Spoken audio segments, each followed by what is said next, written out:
तो good evening. हम लोग अपनी इस करंट पर्सपेक्टिव सीरीज में आज बात करेंगे।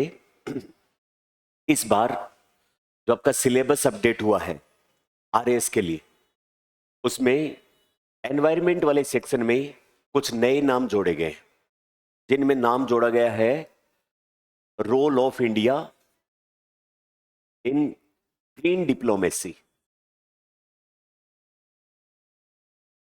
एक शब्द होता है क्लाइमेट डिप्लोमेसी, जलवायु कूटनीति, और एक शब्द होता है ग्रीन डिप्लोमेसी। इन दोनों में इंडिया का रोल क्या है, इसके बारे में हम एक कॉम्प्रिहेंसिव आर्टिकल करेंगे आज। तो इसलिए ये जो आज की क्लास है ये उन बच्चों के लिए उपयोगी है जिन्होंने आरएस की तैयारी करना स्टार्ट कर रखी है और जिन्होंने एनवायरनमेंट की क्लासेस पहले पढ़ रखी है। साथ में ये उतनी ही उपयोगी यूपीएससी की परीक्षा के विद्यार्थियों के लिए भी जरूरी है। ये दोनों आरएएस और आईएएस दोनों एग्जाम में रिलेवेंट क्वेश्चन है, दोनों के लिए महत्वपूर्ण सवाल है। खास करके मेंस में इसके ऊपर सवाल बनेगा, इसलिए हम मेंस के ही सवाल इसमें देखेंगे। ये क्लास की उपयोगिता उन बच्चों के लिए और ज्यादा है जिन्होंने एनवायरनमेंट साइंस को पहले पढ़ रखा है, जो इसके कीवर्ड्स को समझते हैं, जो इसके महत्वपूर्ण शब्दावली को जानते हैं। ये तो आज की क्लास की बात हुई। कल की क्लास के बारे में कुछ बच्चों ने बताया है कि वो पीडीएफ जो हम यहां पर लगाते हैं वो कहां मिले आपको। ये पीडीएफ आपको मिलेगी स्प्रिंग बोर्ड ऐप के ऊपर अपलोड करवा दिए। देखिए, जो यूट्यूब के ऊपर अपनी क्लासें होती है उसमें एडवर्टीजमेंट आते हैं, तो आप सीधा स्प्रिंग बोर्ड की ऐप को डाउनलोड करके वहां से ये वीडियो बिना किसी ऐड के देख सकते हो। और साथ में ऊपर फोल्डर बना हुआ है जहां पर क्लास वाइज हिंदी और इंग्लिश में पीडीएफ बना रखी है। अब कुछ बच्चे कह रहे हैं कि हमें प्रिंट आउट निकालना है इन पीडीएफ का, और सिंगल प्रिंट आउट निकालना महंगा पड़ रहा है। तो अपनी जो करंट पर्सपेक्टिव की जो बुकलेट यहां पर क्लासरूम में दी गई, उनकी सॉफ्ट कॉपी भी उस पर अपलोड करवा दी जाएगी। इसलिए एक साथ में आपको महंगा भी नहीं पड़े और कंसाइज वे में करीब 40-45 पेज में ही आपकी 15 दिन या महीने भर की पूरी पीडीएफ एक साथ आप प्रिंट आउट निकाल लो, ऐसी व्यवस्था भी कर दी जाएगी। इसलिए आप इसकी पीडीएफ को वन स्टॉप सॉल्यूशन कहां पर, स्प्रिंग बोर्ड की ऐप जो है उस पर जाके देख सकते हैं। उसकी सॉफ्ट कॉपी को पढ़ ले रोजाना के लेक्चर के हिसाब से, और जब आपको प्रिंट आउट निकालना पड़े तो एक साथ में कंसाइज की हुई जो कंपाइल की हुई जो पीडीएफ होगी उसका प्रिंट आउट आप निकाल सकते हैं हार्ड कॉपी के रूप में। ठीक है, ये तो आज की सूचना हुई। आज का टॉपिक वही बच्चे ज्यादा इसको देखें जो मेंस का एग्जाम देंगे, जिन्होंने एक बार अपना सिलेबस पूरा कर लिया, एनवायरनमेंट साइंस पढ़ लिया, क्योंकि उसी में एक अपडेट किया गया है 2021 में कि role of India in green diplomacy. उसमें 3 चीजें साथ में दे रखी है, जिसपे सीओपी समिट, मिशन लाइफ और इंटरनेशनल सोलर अलायंस आईएसए, इन तीनों को कंपाइल करते हुए अपन ने इसका पूरा आर्टिकल बना लिया है। तो ये जो आप मेंस के टाइम पर एग्जाम दोगे उस टाइम पर एक अच्छा सवाल इस बार निकलेगा, एक अच्छा सवाल निकलेगा, क्योंकि ताजा टॉपिक ऐड हुआ है और इसके ऊपर सवाल पूछा नहीं गया अभी तक, और सवाल पूछे जाने की पूरी गुंजाइश है। तो चलो शुरू करें फिर हम। तो सबसे पहले हम role of India in green diplomacy में समझे, उससे पहले इन शब्दों को डिफाइन करें। What is climate diplomacy and what is green diplomacy. Climate diplomacy जो है उसमें विश्व का जो जलवायु में परिवर्तन हुआ है, उस जलवायु में परिवर्तन या क्लाइमेट चेंज को कंट्रोल करने के लिए दुनिया के जितने भी देश हैं उनका आपसी सहयोग से इस क्लाइमेट चेंज को रोकने के संबंधित जो अंतर्राष्ट्रीय सहयोग समझौते, गठबंधन कार्यक्रम चल रहे हैं, उसमें भूमिका निभाना क्लाइमेट डिप्लोमेसी में आएगा। यानी कि क्लाइमेट चेंज कंट्रोल करने के लिए इंटरनेशनल रिलेशन पर आधारित जो भी किसी देश की एक्टिविटी है, चाहे वो UNFCCC, United nation framework convention on climate change, इस गठबंधन में भाग लेना हो, इसकी हर साल होने वाली कॉन्फ्रेंसेस ऑफ पार्टी में भाग लेना हो, या फिर अंतरराष्ट्रीय स्तर पर इंटरनेशनल सोलर अलायंस उसमें भाग लेना हो, या फिर one sun one world one grid group इस तरीके की पहल शुरू करना हो, रिन्यूएबल एनर्जी प्रोडक्शन बनाना हो, एडेप्टेशन मिटिगेशन मेजर्स अपनाने हो, तो वो सब क्लाइमेट डिप्लोमेसी में आते हैं। On the other hand, green diplomacy एक बड़ा शब्द है जिसमें क्लाइमेट चेंज कंट्रोल करने के साथ साथ में फॉरेस्ट का मैनेजमेंट करना, सोइल मैनेजमेंट करना या फिर बायोडाइवर्सिटी कंजर्वेशन करना, ये सब आ जाता है। यानी कि ग्रीन डिप्लोमेसी एक बड़ा शब्द है और क्लाइमेट डिप्लोमेसी ग्रीन डिप्लोमेसी का ही एक पार्ट है, सब पार्ट है। इस बात के बारे में बात करें। अब यहां पर पूछा गया है कि इंडिया का क्या रोल है ग्रीन डिप्लोमेसी और क्लाइमेट डिप्लोमेसी में। तो भारत की अंतरराष्ट्रीय स्तर पर एनवायरमेंटल इश्यूज में पदार्पण होता है, शुरुआत होती है 1972 में। 1972 में यूएन के द्वारा, संयुक्त राष्ट्र संघ के द्वारा स्वीडन की राजधानी स्टॉकहोम में एक सम्मेलन का आयोजन किया गया था जिसका ऑफिशियल नाम था United nation conference on human environment, या फिर इसको पॉपुलरली कहते हैं स्टॉकहोम सम्मेलन, स्टॉकहोम कॉन्फ्रेंस। स्टॉकहोम कॉन्फ्रेंस को 5 जून 1972 को स्टार्ट किया गया था, इसलिए हम प्रतिवर्ष 5 जून को सेलिब्रेट करते हैं विश्व पर्यावरण दिवस। इस कॉन्फ्रेंस में इंडिया ने भी पार्टिसिपेट किया था और उस समय हमारी प्राइम मिनिस्टर थी मैडम इंदिरा गांधी। इन्होंने यहां पर कहा था कि हम अपना डेवलपमेंट जो है वो एनवायरनमेंट के साथ में बैलेंस करते हुए करेंगे, यानी कि हमारा विकास पर्यावरण को नुकसान पहुंचा के नहीं होगा, पर्यावरण का भी संरक्षण होगा और हम अपनी विकास की यात्रा भी करेंगे। साथ में भारत ने यह जोर दिया कि गरीबी जो है वो सबसे बड़ा प्रदूषण है, इसलिए किसी भी देश को इन एनवायरनमेंट की चिंताओं को ध्यान में रखते हुए अपना विकास नहीं भूल जाना चाहिए। जब एक देश विकसित होगा तभी वो बेहतर तरीके से अपने एनवायरनमेंट का प्रबंधन या मैनेजमेंट कर पाएगा। तो इंडिया का ऑफिशियल टेक इंटरनेशनल डिप्लोमेसी में यहां से शुरू होता है, स्टॉकहोम डिक्लेरेशन से। फिर उसके बाद दुनिया भर में जो एनवायरनमेंट का डिग्रेडेशन हो रहा है उसको रोकने के लिए इकोनॉमिक डेवलपमेंट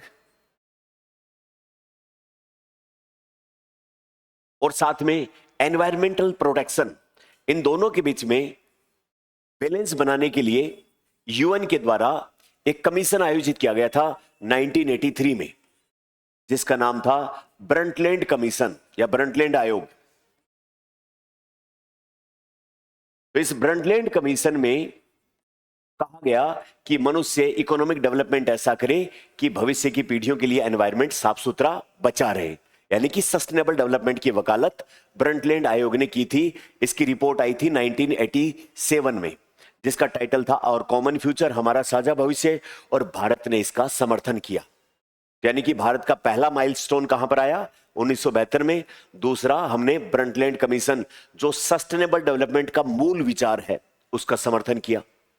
फिर उसके बाद हमने 1992 रियो समिट में भाग लिया और रियो समिट में हुए महत्वपूर्ण समझौतों को साइन किया, जिनमें United nation framework convention on climate change, जलवायु परिवर्तन पर संयुक्त राष्ट्र संघ का फ्रेमवर्क अभी समय, उसको हमने साइन किया और इसमें सक्रिय भागीदार की भूमिका निभाई, जिसमें क्लाइमेट जो डिप्लोमेसी आज के दिन अपनी है वो इसी संगठन के सदस्य होने के चारों तरफ घूम रही है। इसी सम्मेलन में जारी किया गया CBD, convention on biological diversity, जो जैव विविधता संरक्षण के लिए जरूरी है, उसको भी हमने साइन किया। 1994 में इसी रियो समिट में जारी किया गया एक डॉक्यूमेंट UNCCD, इसको भी हमने जारी किया, जो है वो डेजर्टिफिकेशन कंट्रोल करने के लिए किया गया समझौता, इसको भी हमने साइन किया। तो यानी कि अंतरराष्ट्रीय स्तर पर किए गए महत्वपूर्ण समझौतों को हमने साइन किया। तो भारत जो है वो यहां रियो सम्मेलन के बाद अपने रोल को मजबूती से उठाता है और वो विकासशील देशों की आवाज बनकर उभरता है। वो ग्लोबल साउथ के लीडर के तौर पे उभरता है। ग्लोबल साउथ यानी कि एशिया और अफ्रीका महाद्वीप के जो देश हैं, खास करके विकासशील और कमजोर देश हैं, उन देशों को सामूहिक रूप से ग्लोबल साउथ कहते हैं।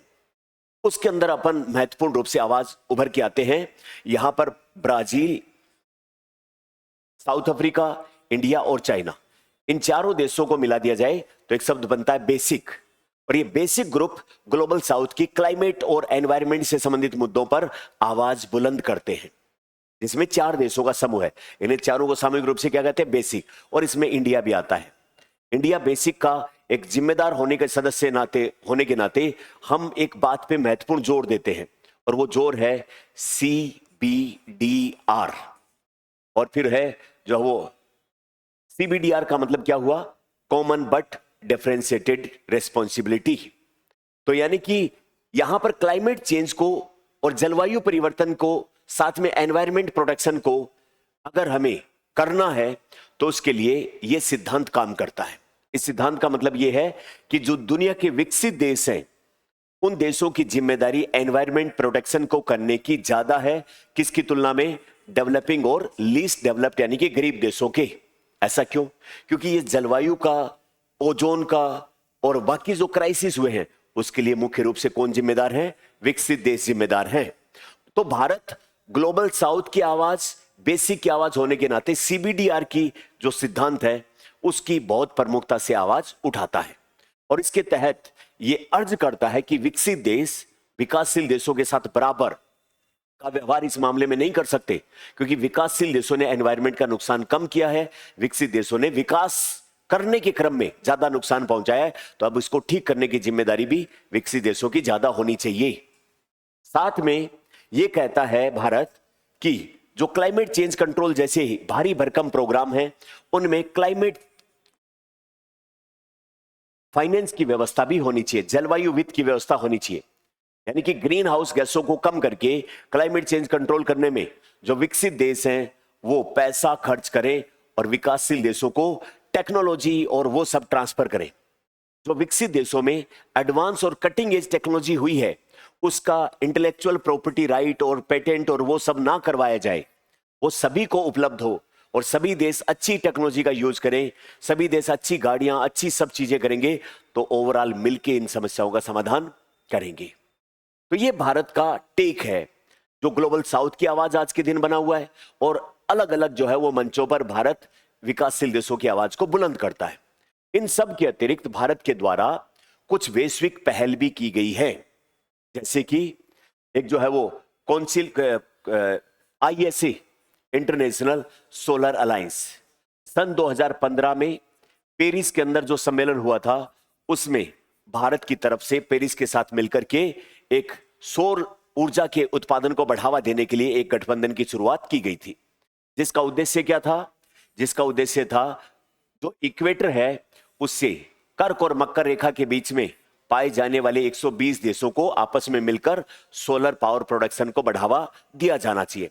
कालांतर में लेटर ऑन ये जो है वो कर्क और मकर रेखा वाली जो है वो बाउंड्री हटा दी और दुनिया में कहीं पर भी UN का मेंबर कंट्री जो है वो इसको ज्वाइन कर सकता है, और खास करके इसके टारगेट पे हैं छोटे आइलैंड कंट्री और विकासशील देश, ताकि उन देशों को टेक्नोलॉजी, फाइनेंस और अन्य टेक्निकल एक्सपर्टीज देके उनमें सोलर पावर प्रोडक्शन का बढ़ावा दिया जा सके।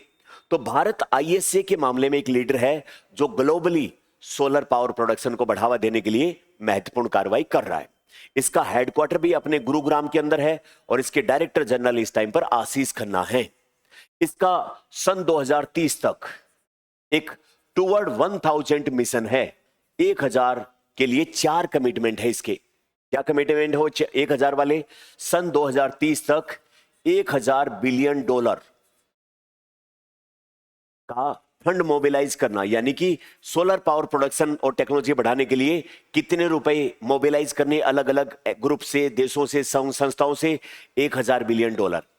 सन 2030 तक 1000 मिलियन लोगों तक लाइट पहुंचाना, बिजली पहुंचाना, इलेक्ट्रिसिटी पहुंचाना, यानी कि 1000 मिलियन लोगों तक बिजली की आपूर्ति सुनिश्चित करना। सन 2030 तक 1000 बिलियन टन CO2 का उत्सर्जन कम करना, क्योंकि सोलर पावर बनेगी तो फिर कोयला नहीं चलेगा और कोयला नहीं चलेगा तो CO2 कम होगी। और सन 2030 तक 1000 gigawatt solar energy production capacity हासिल करना। इसको ISA का 1000 मिशन कहते हैं या 1000 टूवर्ड्स मिशन कहते हैं, जो 2030 तक ये 4 1000 वाले कमिटमेंट पूरा करेगा। अपन ने पहले भी इस पे डिटेल्ड आर्टिकल किया आईएसए पे, अब वापस से इसके साथ में इसकी बात कर रहे हैं। तो भारत का अंतर्राष्ट्रीय स्तर पर ये जो है वो आईएसए है। फिर इसी आईएसए की पहल को बढ़ाते हुए हमने सन 2021 में ग्लासगो के अंदर एक सम्मेलन हुआ था जो सीओपी नंबर 26 कहलाता है। इस ग्लासगो में हमने कहा था कि हम दुनिया के उन देशों को जिनमें सोलर पावर प्रोडक्शन अच्छी खासी है, उन सबको जोड़ के एक ग्रिड बना देंगे, और वो ग्रिड उन देशों में बिजली की सप्लाई करेगा जिनमें मजबूरी में कोयला जलाया जाता है। उस पहल का नाम रखा था वन सन वन वर्ल्ड और वन ग्रिड ग्रुप। ये यहां पर किया। साथ में सन 2019 में न्यूयॉर्क के अंदर एक जो है वो जलवायु परिवर्तन या फिर एनवायरनमेंट का एक शिखर सम्मेलन हुआ था न्यूयॉर्क में। उसमें हमने कॉन्स्टिलिएशन या collision on disaster resilient infrastructure CDRI इसकी पहल शुरू की। यानी कि हम बदलती जलवायु परिवर्तन की परिस्थितियों के अनुसार दुनिया के देशों को जोड़ के एक ऐसा गठबंधन बनाएं जो ऐसी इंफ्रास्ट्रक्चर, रेल, रोड, पुल या फिर बिल्डिंग या शहर या बांध ऐसे बनाएं जो जलवायु परिवर्तन के कारण जो एक्सट्रीम वेदर इवेंट हो रहे हैं उनके झटकों को सहन कर पाए। तो इस CDRI का हेडक्वार्टर भी इंडिया में ही है। तो ISA एक बड़ा माइलस्टोन है। CDRI collision for disaster resilient infrastructure, उसके ऊपर बात हुई।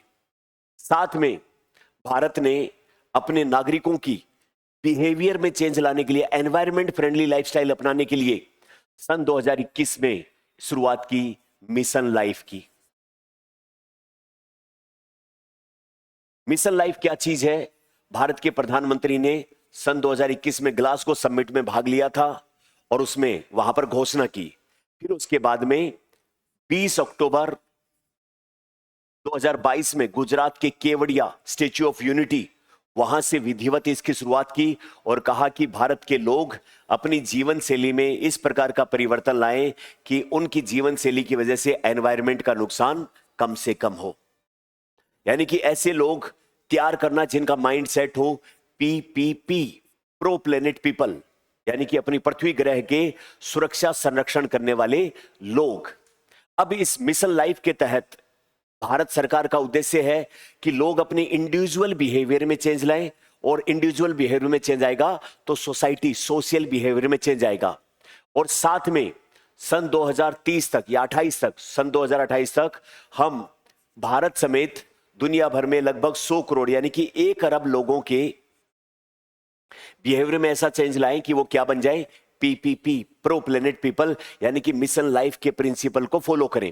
यानी कि माइंडफुल कंज्यूप्शन, प्लास्टिक का उपयोग नहीं, फॉरेस्ट कवर ज्यादा बढ़ाना, पेड़ पौधे लगाना, वो सारे काम करें। तो ये मिशन लाइफ जो है वो दुनिया का सबसे बड़ा जन केंद्रित पब्लिक सेंट्रिक एक तरीके से अभियान कह सकते हैं आप इसको, जो भारत की NDC में शामिल है।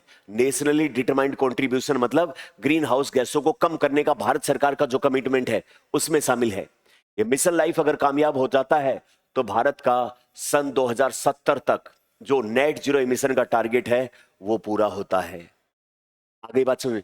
इसके अलावा भारत ने बाइलेटरल रिलेशन में जापान के साथ में, अमेरिका के साथ में, यूरोपियन यूनियन के साथ में विभिन्न प्रकार के समझौते साइन किए हैं। हाल ही में ब्रिक्स जो सम्मेलन था, जो ब्राजील, रशिया, इंडिया, चाइना और साउथ अफ्रीका का है, उस ब्रिक्स सम्मेलन में भी भारत ने जलवायु परिवर्तन और एनवायरनमेंट के मुद्दे को प्रमुखता से उठाया। G20 मुद्दे में, जो G20 सम्मेलन था उसमें प्रमुखता से उठाया, और साथ में विभिन्न अंतर्राष्ट्रीय मंचों पर भी अपनी भागीदारी सुनिश्चित की है। तो कुल मिला के इतने सारे डायमेंशन है। फिर प्लस हमने इसके अंदर जिन बच्चों ने इसको पढ़ लिया है उन्होंने क्योटो प्रोटोकॉल COP3, फिर जो वो कोपेनहेगन अकॉर्ड, फिर उसके बाद में पेरिस एग्रीमेंट, फिर उसके बाद केटोवाइस का, फिर उसके बाद ग्लासगो का, फिर शर्म शेख का, इन सभी सम्मेलन में भारत ने क्या कहा है वो भी अपन इस आर्टिकल में शामिल कर चुके हैं। और लास्ट में आपको क्वेश्चन सोल्व करने के लिए 5-6 टाइप के क्वेश्चन दिए गए हैं। तो अगर आपके पास टाइम है, मेंस के हिसाब से आप प्री कम मेंस तैयारी कर रहे हैं तो वो सारे क्वेश्चंस देख लें।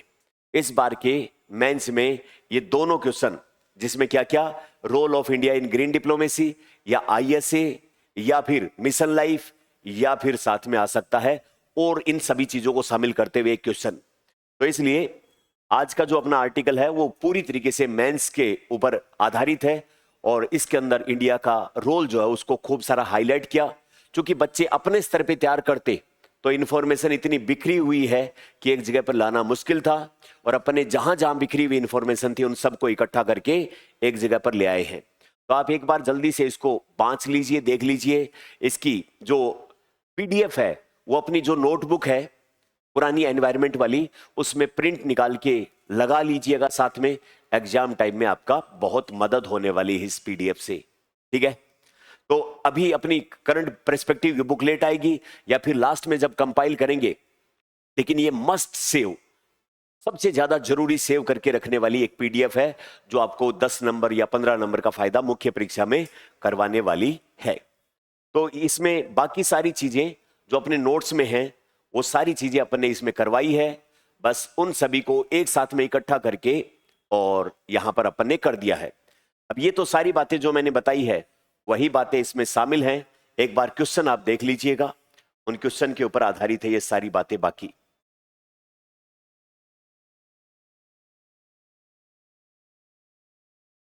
संभावित क्वेश्चन क्या बनते हैं? क्लाइमेट डिप्लोमेसी और ग्रीन डिप्लोमेसी में अंतर स्पष्ट करते हुए भारत की विदेश नीति में दोनों की क्या भूमिका है?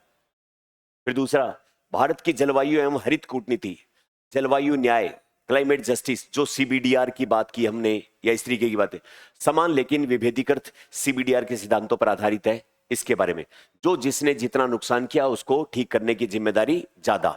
यहां पर विकसित और कमजोर देश एक बराबर अपनी भूमिका नहीं निभा सकते। अगर ये ऐसा करेंगे तो ये क्लाइमेट न्याय के खिलाफ है। इसलिए जिसकी जितनी भागीदारी उसकी उतनी जिम्मेदारी, खराब करने में जिसका जितना रोल उसको ठीक करने में उतना ही भूमिका निभानी पड़ेगी। फिर उसके बाद इंडिया की जो जलवायु और हरित कूटनीति के प्रमुख तत्वों का विश्लेषण, ISA और मिशन लाइफ की भूमिका का उल्लेख। भारत ने वैश्विक जलवायु जो वो लीडरशिप स्थापित करने के लिए अनेक बहुपक्षीय पहलों का नेतृत्व किया। उपयुक्त उदाहरणों समेत बताना है। खूब सारी अपने एग्जाम्पल दिए। वर्ष 2025 में विभिन्न बहुपक्षीय मंचों पर भारत की सक्रिय भागीदारी ने वैश्विक जलवायु शासन, क्लाइमेट गवर्नेंस को किस किस प्रकार सुदृढ़ किया है। तो इसमें ब्रिक्स में, G20 में, या फिर जो अभी अपने जो COP बेलेम में हुआ उसके अंदर, या फिर जापान के साथ बहुपक्षीय द्विपक्षीय सहयोग, वो सब चीजें इसमें बतानी है अपने को। तो अपने लास्ट में इसको शामिल किया है। तो कुल मिला के मेंस के हिसाब का एक आर्टिकल आज आपने बीच में किया है। क्योंकि अभी नेक्स्ट जो अपन मैराथन क्लास करेंगे उससे पहले ये टॉपिक कई दिनों से इग्नोर हो रहा था। जो बच्चे प्री कम मेंस की तैयारी कर रहे हैं उनके लिए आर्टिकल था, कई बच्चों ने रिक्वेस्ट भी किया था, तो इसलिए अपन ने इसको बीच में किया है। तो एक बार आप इसको जरूर देख लें। अपन ने जो पॉइंट डिस्कस किए हैं उन्हीं के आलोक में ये बनता है। इंग्लिश में भी मैं लगा देता हूं क्वेश्चंस। इन क्वेश्चंस के सारे आंसर अपने इस PDF में है। तो उन लोगों के लिए सबसे ज्यादा जरूरी जिनका एनवायरनमेंट हो चुका है, पढ़ चुके हैं, अपने नोट्स को अपडेट करना है, तो इनके सहारे अपडेट कर देते हैं। बाकी स्टैटिक पोर्शन में मैक्सिमम चीजें अपन अपने नोटबुक में लिखते ही है, बस उसी के सहारे की बात है। तो प्लीज आप ये सारे क्वेश्चन लिख के देखिएगा, इनके आंसर लिख के देखिएगा। जो बच्चे अभी क्लासेज में आते हैं वो चेक करवाइएगा इनको लिख के, है ना। तो थैंक यू वेरी मच। मिलते हैं नए टॉपिक के साथ।